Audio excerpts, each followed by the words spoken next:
Hey, it's Russell Graves at Hackberry Farm, and even though we're in the middle of summer here in Texas, we're already looking forward to the fall. And one thing we're out here doing today is looking at this little plot behind me as a possible food plot for wildlife that we're going to plant along this creek come September.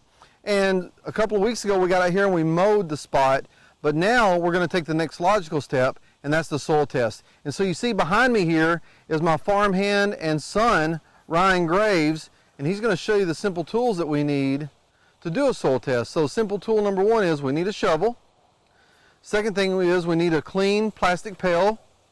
Third thing is a Ziploc bag to put the soil sample in to mail it out when we're done. And then the last thing are the forms that you fill out for the soil testing lab. We get our forms from the Texas Extension Service, Agriculture Extension Service, and they do soil testing for us.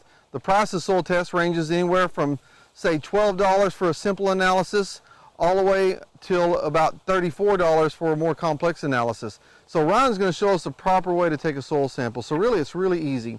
All you do is dig a spot, and then once you get your sample out, the spot needs to be 6 to 8 inches deep. And once you get the sample out, you just take a random sample from the middle of the shovel and then put it in your bucket. Doesn't have to be a lot of soil, but just a little bit, a couple little pinches of it. And then from there, he's just going to fill the hole back up, and then he's going to move on and take more soil samples. So this field's pretty small, maybe 1/4 acre, but on a field this small, all you really need to do is take 6 to 8 samples in random places.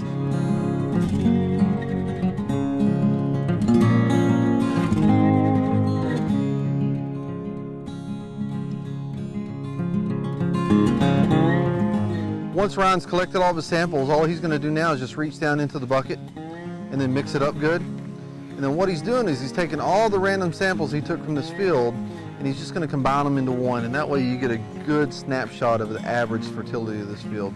And when he's done, if your soil's a little bit wet, you might want to dry it for a few days. Don't dry it mechanically, just let it naturally air dry.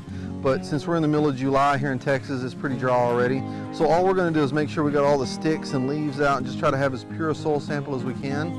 And once we do, we're just going to take about a good sized handful of soil, put it in our Ziploc bag, seal it up, put it in a box and send it to the address that's on our soil testing form, and then in a few weeks we'll get those results back.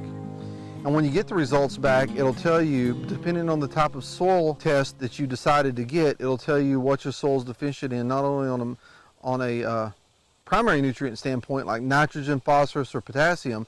And the good part is it'll even tell you how to remedy that situation. So in other words, if you're deficient on nitrogen, it'll tell you how many parts per nitrogen your soil has and how much fertilizer you need to put on the soil to bring your nitrogen up to optimum levels so that your plants, your soil, and your property performs at its highest level.